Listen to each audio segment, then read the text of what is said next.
Hi guys! Welcome to my channel.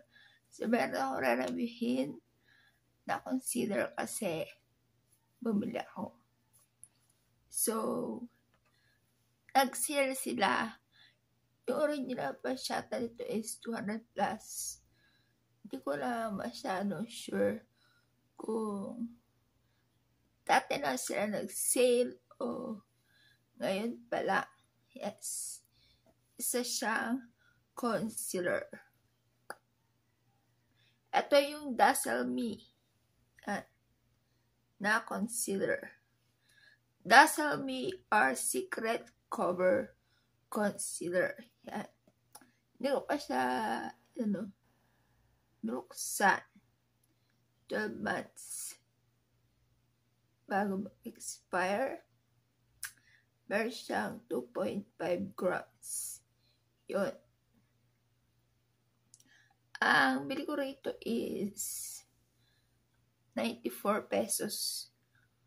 At hindi ko na alam bakit ganon. Na dadalawa lang yung shade niya. Medium at saka light lang. Ewan ko. Yan. So, bubuksan na natin siya. And other na nakalagay dito is ingredients, ganon. Alam nyo na, yung mga dapat nakalagay. Barcode, ganon.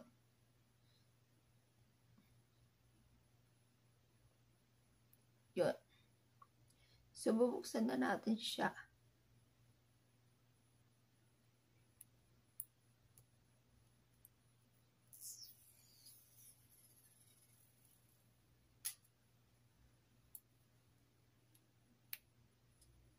Nasira yung kuko.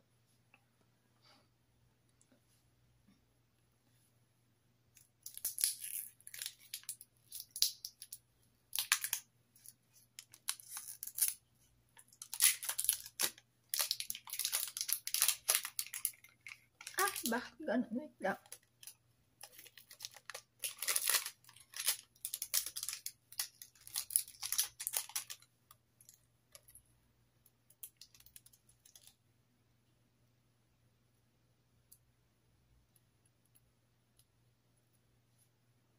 So, yan siya.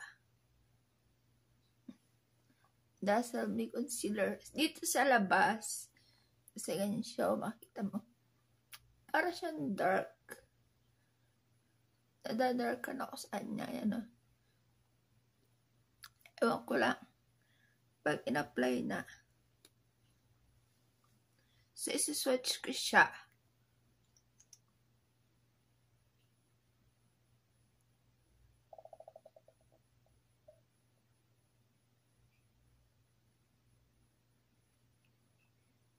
Mabango siya. Para amoy, siya. Shampoo. Ganon, meron siya amoy. Para medyo dark nga siya. Pero light na ito. So, medium and light yung nandun. And this is itsura niya. Yan.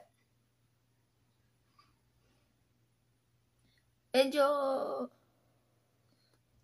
naitiman pa ako sa kanya. Ewan ko, para mas puti yung concealer ko dati. Oo. Yan. At mabango siya. Para sa, basta may pagkamoy shampoo siya. Ganon. Ang kanyang package is ganyan. Doe applicator.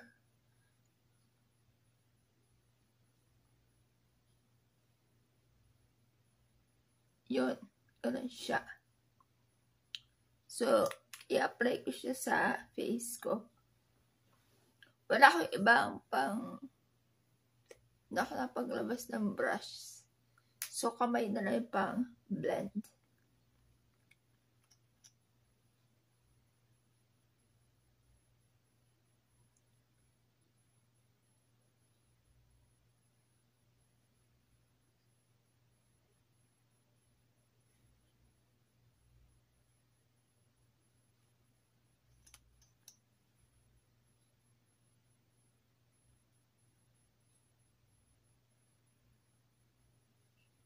So, ilalagay ko siya sa mga part na dapat meron siya.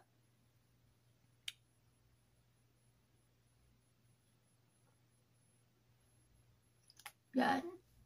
Iba-blend ko muna dito. Yan o. Parang mas darker siya. Doon sa, tingnan lang natin pag na-blend mamaya.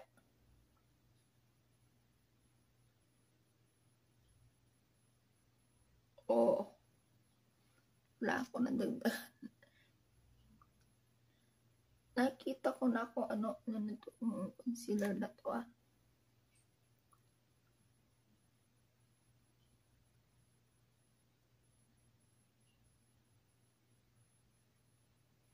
Kita niyo ba?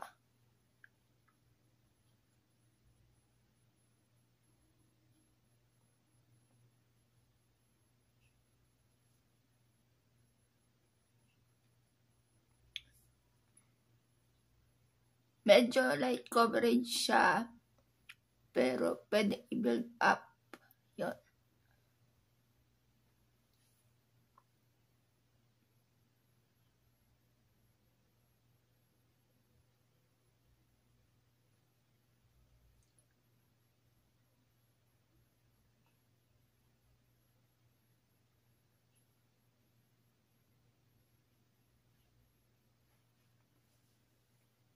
Diba? At, okay na yung under eye. And the under eye area ko. Sa akin ang ginagawa ko kasi, makita nyo meron siyang parang curve na ganyan. Medyo mas pinaputihan ko pa. Yan sa parang curve niyan.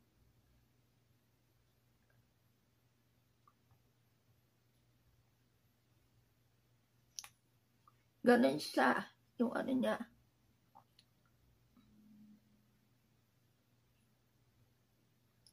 Buildable naman siya. Pero,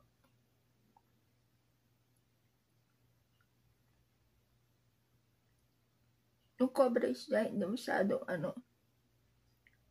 ganun ka pakak yung coverage.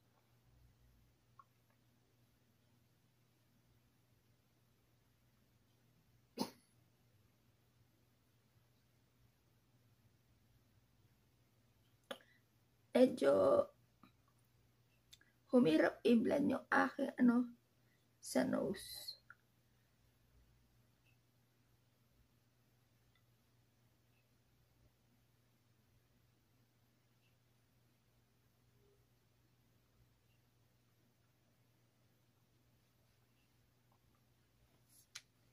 Yan naman siya. Nakita nyo iba yung pagkakaiba nung kanina sa ngayon.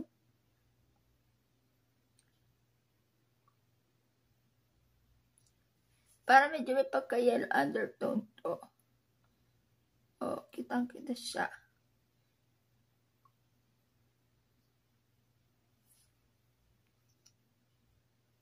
Maglalagay tayo dito konti.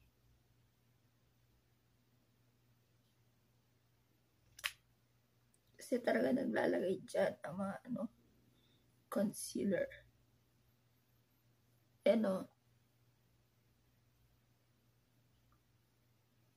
Yung coverage niya hindi matatakpan agad yung tatakpan mo. Kailangan mo siya dagdagan.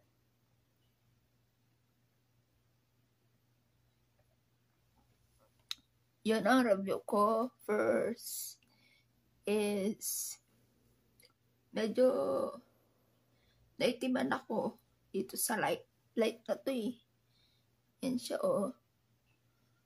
kaya unang tikim tuloy unang tingin ko rito, sabi ko light ba talaga to para ang itim niya. Yun.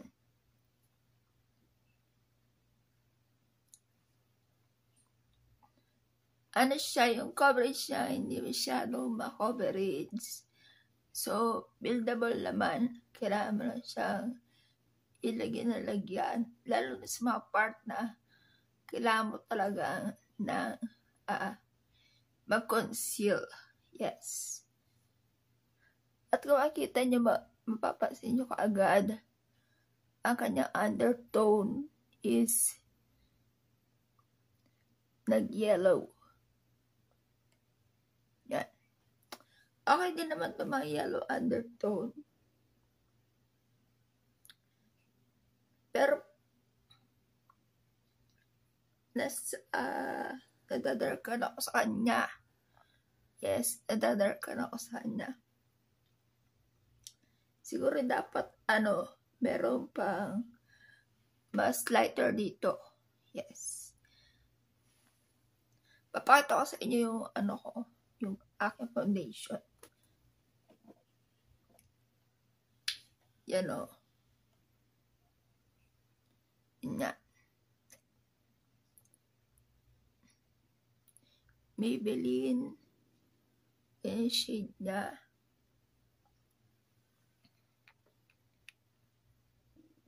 Yan. Mas maputi naman to sa akin. Itong foundation ko. Pero okay lang kasi nagko-contour naman. Tapos dalawa yung aking powder foundation. Yung isa ko kasi powder foundation is mas dark. So kapag nilagay ko yung aking foundation at nilagay ko yung powder foundation ko, okay na siya. Yes. Yun. Siguro mas maganda kung dadagdagan pa nila yung kanilang shade. Hindi lang light at saka medium. Ganon.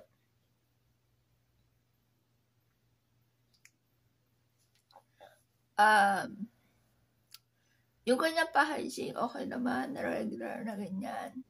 Na doe foot applicator, okay naman siya. Tapos, syempre, pagdating sa price, okay na okay kasi nag-sale siya. Yan. Pagdating sa shade, medyo dark siya. Dapat kasi ang mga concealer mas light kasi dapat niya i-light up yung under eye area natin. Yan. At syempre dapat yung concealer mo is kumbaga ganun dito sa pagpili ng foundation. Dapat medyo magkalapit-lapit na skin, hindi dapat dark. Kasi pag dark, kumusta ka naman, te? Dark under eye area, tapos lalagyan pa darker. Maputi yung foundation mo. Gets ba? Gets? Yun. Yun, sana mas mas lumawak pa yung kanilang mga shades. Yung consistency naman niya is napansin ko nga na habang tumagal siya, parang nahirapan i-blend. Lalo na yun nandito sa ilong ko parte. Hindi siya full pack na coverage. Kumbaga yung coverage is share lang, ganon. Pero naman siya yung buildable. So, kailangan mo mag-add para makuha mo yung coverage na mabebetan mo. Ganon. Ganon siya. So, yeah, thank you for watching. Sana tama yung sinabi ko kasi ang aking nakita dito. At sana mag-enjoy po kayo sa aking video. Siyempre, bumili ako ng ganito. Tapos, yung aking foundation kasi is dati na akin. Nung binili ko dati is buy one take one. So, nagamit ko ng isa. So, para may content ako mag-makeup video na ako. Yes. So, bye guys!